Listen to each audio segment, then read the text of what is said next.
In the past 50 years, 33,000 feature films have been made in the United States, and about 6,000 of them have had parts for black actors. For the most part, the black portraits have been drawn by white writers, white producers, and white directors for a white audience. Most black parts were the way white Americans wanted them to be.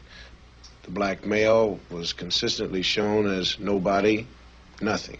He had no qualities that could be admired by any man, or more particularly, any woman. When the sun goes down, the tide goes down, the dark gather round and they all begin to shout, hey, hey, Uncle Doug is free. White people didn't like to think much about them. Sort of like a relative you got in a rest home. I mean, happy darkies, dancing and singing was all they wanted to hear about. Being good Christians, the whites out front liked to think the blacks out back were kind of happy.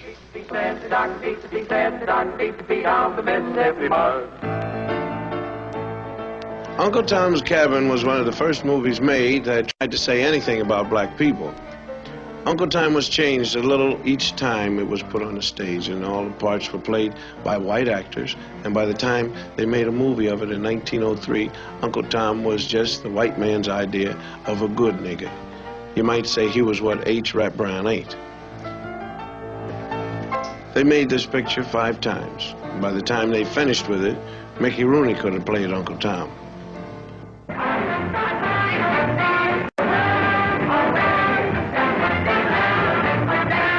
Minstrel shows started as the black man's entertainment for himself and the plantation owners.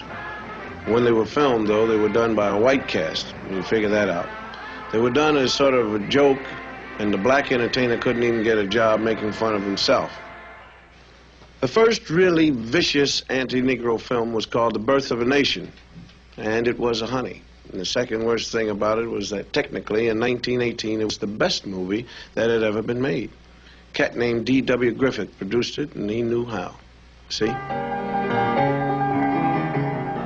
Birth of a Nation pretended to tell the story of the Civil War and what happened afterwards when the slaves were freed.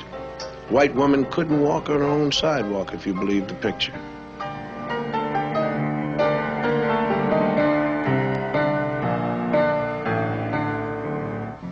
In the South, Negroes got the right to vote, and the movie showed black vote collectors refusing to accept white votes, and black people sneaking in extra votes.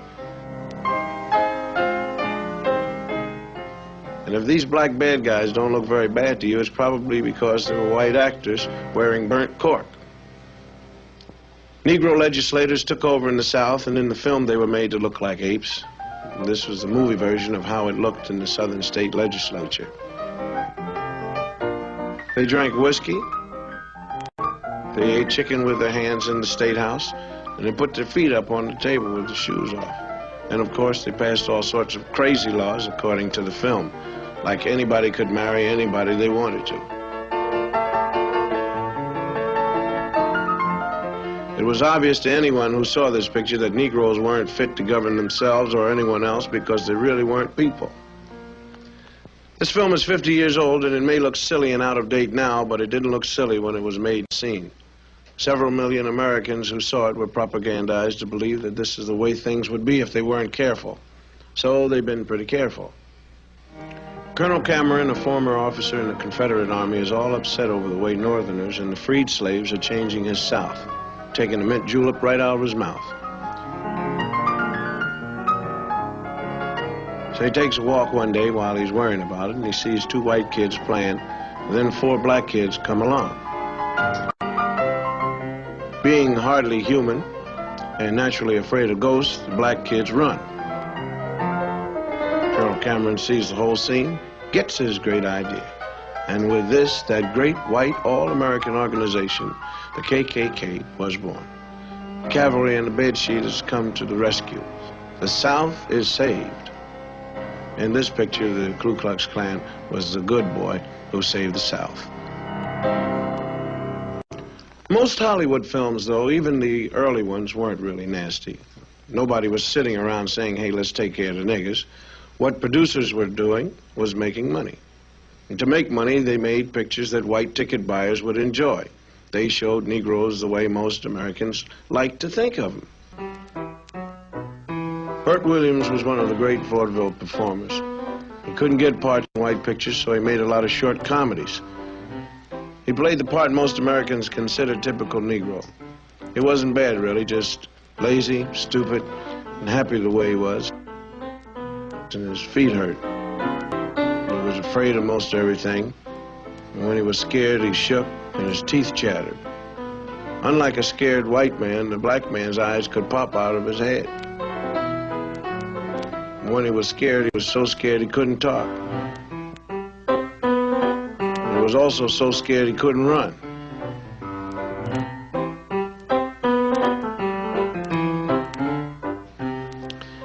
Black women, on the other hand, were steady and imperturbable.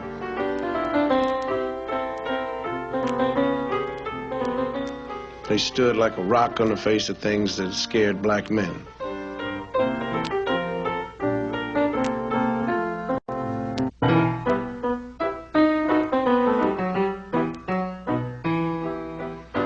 Another strange physical characteristic was when they were really very scared, the guys turned white. When you look back on these old films, the patterns come jumping out at you.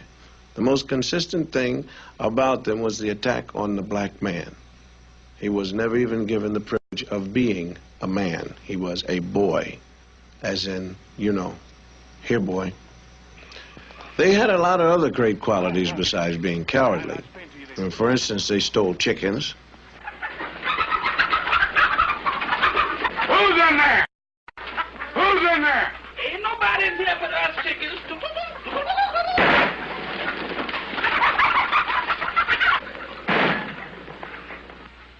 They shot craps. Dice, your papa talking to you now, Dice. Come on. Just hit him one more time.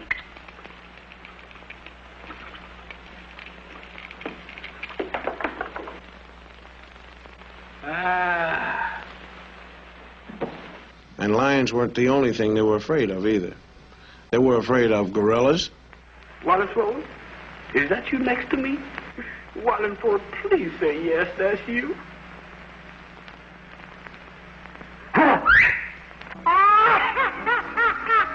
They were also afraid of ghosts and skeletons. Joe, is that you scratching my head?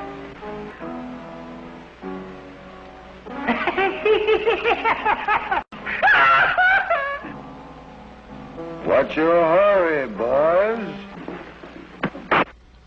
Even when they were little boys, they had these characteristics. Farina in our gang was the boy.